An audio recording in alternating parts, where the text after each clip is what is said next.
அனைவருக்கும் வணக்கம். நான் உங்கள் சாந்தி பேசுகிறேங்க. இன்றைய பதிவில் நம்ம என்ன பார்க்க போகிறோம் அப்படின்னா, நாளை தன திரியோதசி அன்று இந்த 3 பொருட்களை வாங்கி பூஜை அறையில் வையுங்க. தடையில்லாமல் செல்வம் சேரும்னு சொல்லியிருக்கேன் இல்லைங்களா? அப்படிப்பட்ட என்ன ஒரு 3 பொருட்களை நம்ம வாங்கி வைக்கணும் அப்படிங்கிறத பற்றி தான் இந்த பதிவில் நாம் தெளிவாக பார்க்க போகிறோம். வாங்க வீடியோக்குள்ளே போகலாம். நாளைய தினம் தன திரியோதசி. அதாவது இதை ஏன் நம்ம தன திரியோதசி அப்படின்னு சொல்கிறோம்? எல்லா மாதங்கள்லையும் திரியோதசி அப்படிங்கிறது வரும். தீபாவளிக்கு முன்னாடி வரக்கூடிய திரியோதசியை தன திரியோதசி அப்படின்னு சொல்லுவாங்க. இந்த தன திரியோதசியை நம்ம தமிழ்நாடுகளில் பெருசாக வழிபாடு செய்கின்ற பழக்கம் கிடையாது. ஆனால் வட இந்தியர்கள் இந்த நாளை ரொம்ப ரொம்ப சிறப்பாக வழிபாடுகள் செய்வதற்குரிய நாளாக வழிபாடுவாங்க. ஏன் அப்படின்னா நம்மளுக்கு இங்கே தீபாவளி ஒரு நாள் பண்டிகை, அவங்களுக்கு தீபாவளி 5 நாள் பண்டிகையாக இன்னமும் பல கிராமங்களில் வட இந்தியர்கள் கொண்டாடி கொண்டிருக்கிறாங்க. அப்படி இந்த தன திரியோதசி அன்று ஏன் லட்சுமி குபேர பூஜை நாம் செய்யணும் அப்படின்னு வச்சுக்கோங்க. இப்போது இந்த தன திரியோதசி ஏன் இவ்வளவு சிறப்பு வாய்ந்ததாக இருக்குது? மாதம் தான் திரியோதசி வருகிறது. இந்த திரியோதசிக்கு மட்டும் ஏன் இவ்வளவு சிறப்புகள் அப்படின்னு கேட்டிங்கன்னா, அமிர்தத்திற்காக பார்க்கடலை கடையும் பொழுது அதிலிருந்து பல விஷயங்கள் வெளியில் வந்தது இல்லையா? வெள்ளை யானை வந்தது. இதை இந்திரன் வச்சுக்கிட்டாரு, தன்னுடைய வாகனமாக வச்சுக்கிட்டாரு. அடுத்தது பார்த்திங்கன்னா லக்ஷ்மி தேவி வெளியில் வந்தாங்க, நம்மளுக்கு செல்வத்தை வாரி வழங்க வேண்டும் அப்படிங்கிறதற்காக. அடுத்தது லக்ஷ்மி வந்ததற்கு பின்னாடி தன்வந்தரி வந்தாங்க. தன்வந்தரி யார் அப்படின்னா ஒரு மருத்துவர்னு கூட நாம் சொல்லலாம். இதை தன்வந்திரி ஜெயந்தி அப்படின்னும் இந்த நாளை சொல்லுவாங்க. ஏன்னா பார்க்கடலில் இருந்து அமிர்த கலசத்தோடு வெளிவந்தவர் தன்வந்திரி தான். அப்போ அவர் அவதரித்த நாளை தான் தன்வந்தரி ஜெயந்தி அப்படின்னு இந்த நாளில் நம்ம அவரை வழிபாடுகள் செய்கிறோம். நம்மளுக்கு நோய் நொடிகள் இல்லாமல் ஆரோக்கியமாக வாழ வேண்டும் அப்படிங்கிறதுக்காக அந்த பார்க்கடலில் இருந்து அமிர்த கலசத்தோடு வெளியில் வந்தவர் தான் தன்வந்தரி.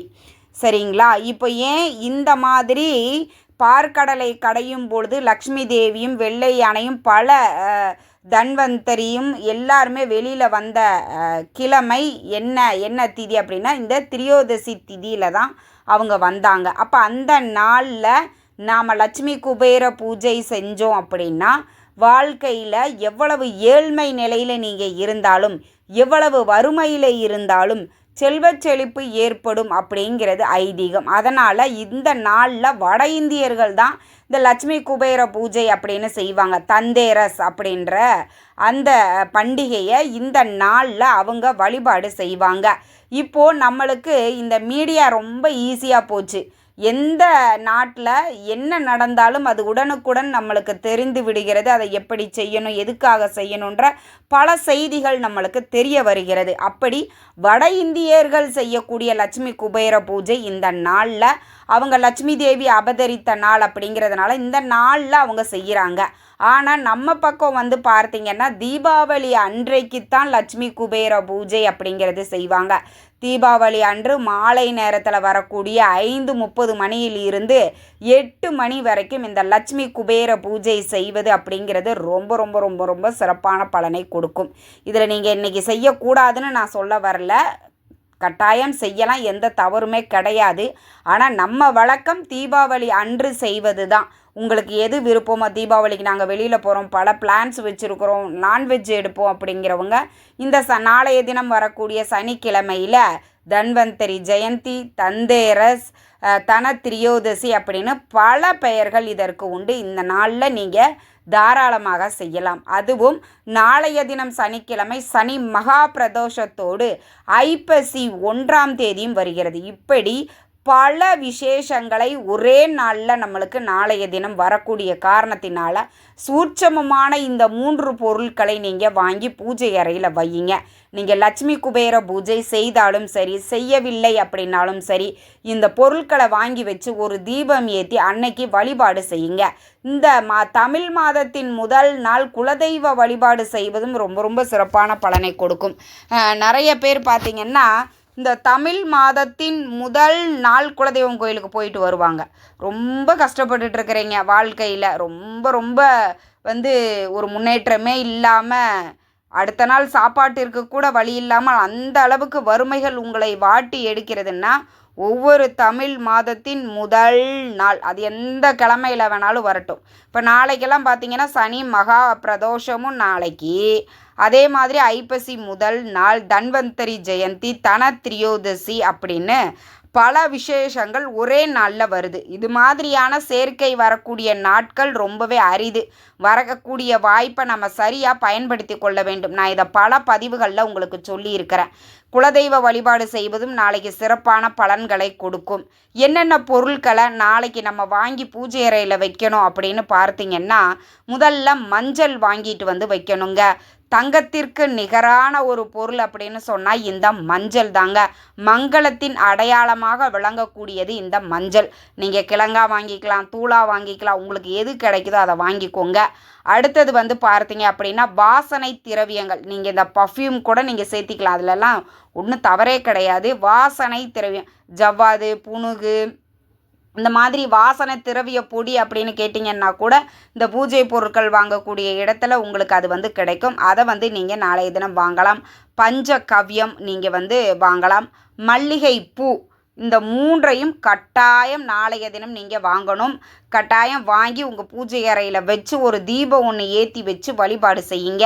லட்சுமி குபேர பூஜை செய்வதற்கு விருப்பம் இருக்கக்கூடியவர்கள் தாராளமாக செய்யலாம். எந்த ஒரு தவறுமே கிடையாது. அம்மா, நான் மாதவிடாய் காலத்தில் இருக்கிறேன், இன்றைக்கி செய்ய முடியாது, ஆனால் தீபாவளி அன்னைக்கும் எங்களால் செய்ய முடியாது, நாங்கள் நான்வெஜ் எடுத்துருவோம், வீட்டில் கெஸ்ட் வர்றாங்க, நாங்கள் வெளியில் போகிறோம், ஒன்றும் கவலையே பட வேணாம். வரக்கூடிய வியாழக்கிழமையில் இந்த லட்சுமி குபேர பூஜை தாராளமாக செய்யலாம். வளர்பிறை வெள்ளிக்கிழமையிலையும் நீங்கள் தாராளமாக செய்யலாம். அதனால் எந்த ஒரு தவறுமே கிடையாது. இந்த நாளில் பார்த்தீங்கன்னா தங்கம், வெள்ளி, ஆடை, ஆபரணங்கள், வீட்டிற்கு தேவையான மின்சாதன பொருட்கள், பாத்திரங்கள், வண்டி வாகனங்கள் அனைத்துமே வாங்கலாம். மென்மேலும் அது உங்களுக்கு சேர்ந்து கொண்டே போகும் அப்படிங்கிறது ஐதீகம். இதில் வாங்கவே கூடாத பொருட்கள் அப்படின்னதும் சில இருக்குது. இதில் கல்லுப்பு வாங்கவே கூடாது. நிறைய பேர் யோசிக்கிறீங்க மஞ்சள் தூளும் கல்லுப்பும் வாங்கணும். மஞ்சள் தூள் வாங்கிக்கோங்க. கல்லுப்பு இது சனிக்கிழமை அப்படிங்கிறதுனால கல்லுப்பு வாங்கினீங்க அப்படின்னா தொழிலில் நஷ்டம் ஏற்படும் அப்படின்னு சொல்லப்பட்டிருக்கு. அதனால் கட்டாயம் இந்த உப்பு வாங்குவதை தவிர்த்து விட்டுட்டு அடுத்து நீங்கள் மங்களகரமான பொருட்களை வாங்கலாம். இரும்பு சம்பந்தப்பட்ட பொருட்களையும் நீங்கள் வாங்கக்கூடாது. கூர்மையான பொருட்களையும் வாங்கக்கூடாது. செருப்பு வாங்கவே கூடாது. இது மாதிரி வாங்கவே கூடாத சில பொருட்களும் இருக்கிறது. கண்டிப்பாக இந்த பொருட்களை எக்காரணத்தை கொண்டும் நீங்கள் வாங்காதீங்க. மஞ்சள் தூள் வாங்கலாம், வாசனை திரவிய பொடி வாங்கலாம், மல்லிகை பூக்கள் வாங்கலாம், தங்கம், வெள்ளி, வண்டி வாகனம், நம்ம வீட்டிற்கு தேவையான பொருட்கள், கிரைண்டர், மிக்ஸி, இந்த மாதிரி என்ன பொருட்கள் வேண்டும்னாலும் இந்த நாளில் நீங்கள் வாங்கலாம். அது மென்மேலும் சேரும். இந்த தகவல் உங்களுக்கு ரொம்பவே பயனுள்ளதாக இருந்திருக்கும்னு நினைக்கிறேன். வீடியோ பிடிச்சிருந்தால் லைக் பண்ணுங்கள், ஷேர் பண்ணுங்கள், கமெண்ட் பண்ணுங்கள். இந்த பதிவை உங்களுடைய உற்றார் உறவினர்கள் நண்பர்களுக்கும் ஷேர் பண்ணுங்கள். அவங்களும் பார்த்து பயன்பெறட்டும். நன்றி, வணக்கம்.